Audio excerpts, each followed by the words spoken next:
All right, let's dive right in. Today, we're exploring a 400-year-old literary masterpiece that used ghosts, fox spirits, and all sorts of supernatural beings to tell some very deep truths about the very real human world. So, let's get into the incredible world of strange stories from a Chinese studio. This isn't just a classic of Qing Dynasty literature. It's a work that totally reimagined what a story could even be. Okay, so what exactly are we talking about here? Well, this is a monumental work. It's a collection of nearly 500 supernatural tales. And get this, they were written over a 40-year span way back in the 17th century. And these are not your average fairy tales. They feature this mesmerizing cast of characters. I mean, we've got fox spirits, ghosts, flower spirits, and they're not just off in some other dimension. They're interacting directly and often very intimately with ordinary people. This, of course, brings up a pretty big question. Who was the brilliant mind behind all these tales? And maybe more importantly, what was going on in his life that drove him to write them? The author's name was Pu Songling, and you can learn a lot about him just from the name he gave his study. He called it the Make-Do Studio. Just think about that for a second. It perfectly captures this life of finding comfort in creativity when faced with a whole lot of disappointment. You see, Pu Songling was, to put it mildly, a frustrated scholar. He was born into a poor family and he just kept failing the super tough imperial exams, which back then were the only way to get a good job as a government official. So with that path completely blocked, he channeled all of his talent and all of his frustration into writing these stories. And that personal struggle, it became the engine for some incredibly sharp social criticism. But his genius wasn't just about the ideas he had. It was about how he built these stories. He really did create something totally new. So here's how he did it. He masterfully blended two much older Chinese literary traditions. On one hand, you had what were called tales of anomaly. These were short, pretty simple stories about weird things that happened. On the other hand, you had tales of the marvelous, long, complex stories with really deep characters. Pu Songling basically took these two and fused them together. And this table here really shows you his unique formula. He took the subject matter of those short, strange tales, but he gave them the sophisticated plots and character depth of the longer, grander ones. In doing so, he took what was basically folklore and elevated it into high art. The famous 20th century writer Liu Shan absolutely nailed it when he described this. He said Pu Songling wrote tales of anomaly, but used the storytelling techniques of tales of the marvelous. For its time, that was a truly revolutionary combination. And he wrote all of this in classical Chinese, which is a very formal literary language. His style became legendary for its incredible precision. I mean, every single word had a purpose. As one of his first major translators, Herbert Allen Giles, put it, his writing pushed this concise style to its absolute limit.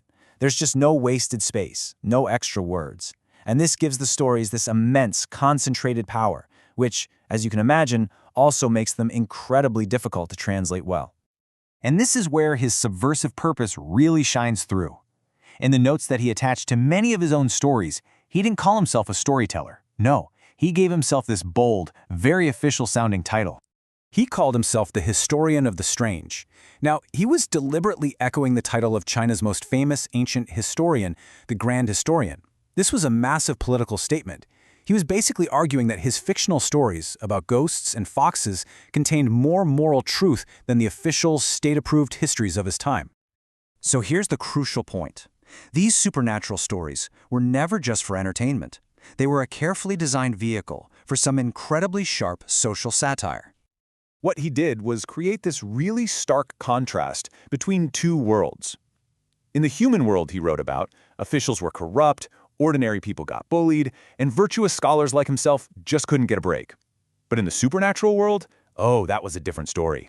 There was moral accountability, there was justice, and virtue was finally rewarded. And he took aim at everything he saw wrong in Qing society. He went after the broken examination system that failed him, the shady deals between powerful officials and the rich, and the deep social injustice that came from a morally bankrupt government. His supernatural characters weren't just random monsters either. They all had specific jobs. Fox spirits, for example, often show up as the perfect idealized woman who helps a struggling scholar finally succeed. Ghosts often act as agents of justice, making sure bad deeds get punished. These beings represented an ideal that humans just couldn't seem to live up to. But, and this is a fantastic twist, for these strange beings to be fully accepted into human society, they had to adopt ideal human values, like filial piety.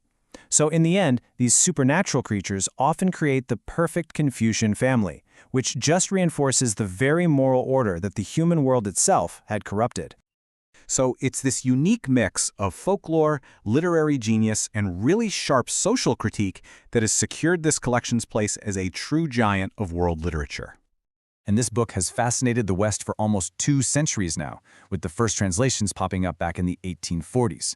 But trying to translate that incredibly dense and poetic style has always been a monumental challenge, and it's led to some fascinating debates over the years.